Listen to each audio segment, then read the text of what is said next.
힐링가족 여러분, 안녕히 주무셨습니까? 지금 시간은 9월 21일 아침 6시입니다. 월요일입니다. 오늘부터 또 힘차게 월요일부터 금요일까지 5일간 낮에는 한국 시간의 증권, 밤에는 또 밤새도록 미국 시장 돌아가기 시작합니다. 요즘 개인 투자자들이 많이 들어와 있어요. 새로운 신조어, 저도 처음 들어봅니다. 여러분, 이러한 신조어 두 가지 말씀드립니다. 혹시 아세요? 오치기, 주식 세끼. 그런데 다 단타에 대한 말들입니다.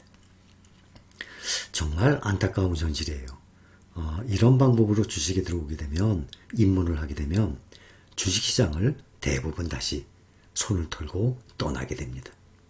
정말 이 사람들이 큰 돈을 벌어서 떠난다면 얼마나 좋겠어요. 또 큰 돈을 벌면 당연히 안 떠나죠. 이렇게 큰 돈을 벌 수 있는 시장이 있는데 왜 떠나겠습니까? 떠나는 이유는 돈을 잃기 때문에 떠나게 되죠. 주식 신조어, 오치기는 초단타 거래를 의미하는 은어입니다. 초단타 거래. 큰손 개미는 하루에 5% 수익, 작은손 개미는 하루 5만 원 벌면 털고 나온다는 뜻이라고 합니다. 이거 있을 수 없는 말 아닙니까? 하루에 5%면 한 달에 월요일부터 금요일까지 열리니까 20일 열린다고 치면 하루에 5%면 한 달이면 딱 100%네요. 그러면 내가 투자한 돈 한 달이면 2배를 번다는 뜻 아닙니까? 이거는 있을 수 없어요. 만약에 이게 사실이라면 사람 아닙니다. 또 신이 어떻게 또 주식 투자를 하겠습니까? 이거는 있을 수 없는 일입니다. 또 하루에 5만 원 꼬박꼬박 벌어요? 이것 또한 있을 수 없습니다. 이렇게 해서는 누구든지 다 돈을 잃고 주식시장에 주식하면은 망한다는 말을 퍼뜨리면서 떠나게 되는 거죠. 이러기 때문에 주식에 한 번도 투자를 안 했던 사람들이 이런 말이 돌기 때문에 주식을 안 좋게 생각을 하는 것입니다. 또 하나, 주식 세끼. 아침, 점심, 저녁에 식사를 하듯 하루 3번 모바일로 주식을 거래하는 것을 뜻합니다. 주식 세끼.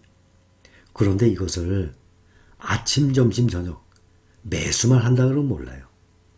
그러면 정말 이 사람 괜찮은 사람이네. 비록 10,000원씩만 산다 해도 10,000원씩만 사도 얼마예요? 하루 3만 원, 한 달이면 60만 원이네요. 그런데 이것이 사고 팔고 하는 행위이기 때문에 문제가 됩니다. 이런 주식 신조어는 부디 안 생겼으면 하는 바람입니다. 오치기, 주식 세끼, 이거는 절대 있을 수 없는 일이고 새로이 주식에 입문하면서 이렇게 배우기 시작을 하기 때문에 우리나라의 주식시장이 큰 문제가 되는 것입니다. 주식에 관심을 갖는 이유는 무엇보다도 이제는 예금금리가 아예 없다고 쳐도 될 정도입니다. 부동산은 접근하기 너무 어렵죠. 워낙 규모가 크기 때문에. 그러니 자본소득의 양대 산맥이 주식과 부동산인데 부동산은 각종 세금으로도 막혀있고 또한 투자를 한다 그래도 지나치게 규모가 크기 때문에 문제입니다. 그래서 부동산 그러면 내 집 마련을 위한 목표. 내 집이 있는 사람은 제 생각에는 이제는 부동산보다 알짜 주식을 가지고 그 주식을 사면서 그 사업을 한다는 생각으로 모아가는 것이 훨씬 편하고 깨끗하다고 생각을 합니다. 부동산 투자, 세입자 받아야 되죠. 또 나가게 되면 또 다시 또 받아야 되죠. 공실 생기죠. 또 어디 망가지게 되면 또 수리해 줘야 되죠. 또 사람과 사람 관계, 그것도 쉬운 관계가 아닙니다. 요즘에는 세입자 간에 서로들 분쟁이 엄청나게 늘었다고 합니다. 임대인과 임차인 사이. 이것 또한 큰 피로도 스트레스 아닙니까? 그러나 1등 주식, 정말 좋은 주식을 사게 되면 그 회사의 사업을 같이 하는 건데 얼마나 깨끗합니까? 내가 무슨 수리를 해줍니까? 임차인을 받아야 됩니까? 한국은행에 따르면 지난해 기준으로 가계부문의 순자산 가운데서 주택과 부동산 비중이 75%에 달했다고 합니다. 그러니 옛날부터 우리나라는 부동산 시장이 주식시장에 비해서 월등히 큰 시장입니다. 순금융자산은 23%에 그쳤다고 합니다.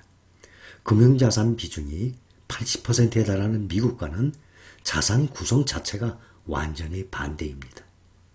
우리나라는 정치권에서도 주식시장에 주식에 오르내리는 주가에 대해서는 크게 흥미가 없고 또 정치 이슈화도 안 합니다. 그러나 미국 같은 경우는 국민 거의 대다수가 더군다나 근로자들은 반의무적으로 401k라는 그러한 주식에 들어가 있기 때문에 펀드식으로 주식에 대해서 주식 지수에 대해서 주가에 대해서 전 국민이 상당히 예민합니다. 그렇기 때문에 대통령 선거 때나 또 정치적 이슈로서 주식시장이 아주 중요한 역할을 합니다. 우리나라도 앞으로 미래에 꼭 그렇게 됐으면 하는 바람입니다. 세계적인 초저금리 기조 계속 이어지고 있어요. 그러니 개인 입장에서는 주식 투자의 매력이 그만큼 부각된 상황입니다. 국내 가계 금융자산 중에 주식 비중이 아직 선진국보다 작은 만큼 앞으로 돈이 더 몰릴 가능성이 충분합니다. 특히 우리나라는 이번에 부동산에 대한 각종 세금이 상당히 높아졌기 때문에 부동산 투자는 상당히 힘든 상태입니다. 그 외에 해외의 다른 나라들은 보통 이 자금이 돈이 부동산과 주식으로 가지만 요즘 우리나라의 트렌드는 거의 다 주식 쪽으로 흐르고 있는 상황입니다. 중요한 것은 우량주를 분산해서 들고 멀리 내다봐야 됩니다. 그것이 아주 중요한 조언이라고 생각합니다. 주식시장에서 정상적으로 주식 투자에 임하는 사람들은 이러한 방법을 널리 퍼뜨려야 합니다. 주식 신조, 오치기, 주식 새끼 이러한 식으로는 있을 수 없는 것입니다. 이것은 도박으로 시작을 하는 것입니다. 주식시장은 절대 도박이 아니에요. 주식시장은 그 사업들, 좋은 사업들이 세계적으로 얼마나 많습니까? 작은 돈 가지고도 그 사업에 동참할 수 있다는 그러한 의미입니다. 올해 해외 거래가 작년에 비해서 무려 3배나 늘어났습니다. 점점 이렇게 활성화됐으면 하는 마음입니다. 그런데 문제는 신용대출, 우리 가족들, 패밀리분들, 힐링 패밀리분들은 절대 신용대출 그런 거 받으신 분들 제가 검사하고 싶어요. 아무도 안 계시겠죠? 그렇게 믿겠습니다. 그런데 신용대출 1위가 40대예요. 또 2위는 50대예요. 그러니 우리 가족들 중에 혹시 그런 분들 계시지 않겠죠? 40대가 1위고 50대가 2위예요. 그 다음이 30대, 그 다음은 60대. 그러니 신용대출 받는 사람들이 40대, 50대, 60대가 많아요. 30대도 포함되어 있고 좀 불안한 마음이 듭니다. 여러분들은 항상 제가 강조를 하지만 주식 투자는 내가 철학하고 생활하고 남은 돈 가지고 몇 년을 묵혀놔도 괜찮은 그러한 돈으로 꼭 사야 된다는 것을 명심을 하시기 바랍니다. 주식시장에 들어와서 욕심을 부렸다가는 욕심을 부린 만큼 돈을 잃게 되어 있습니다. 명심하시기 바랍니다. 감사합니다.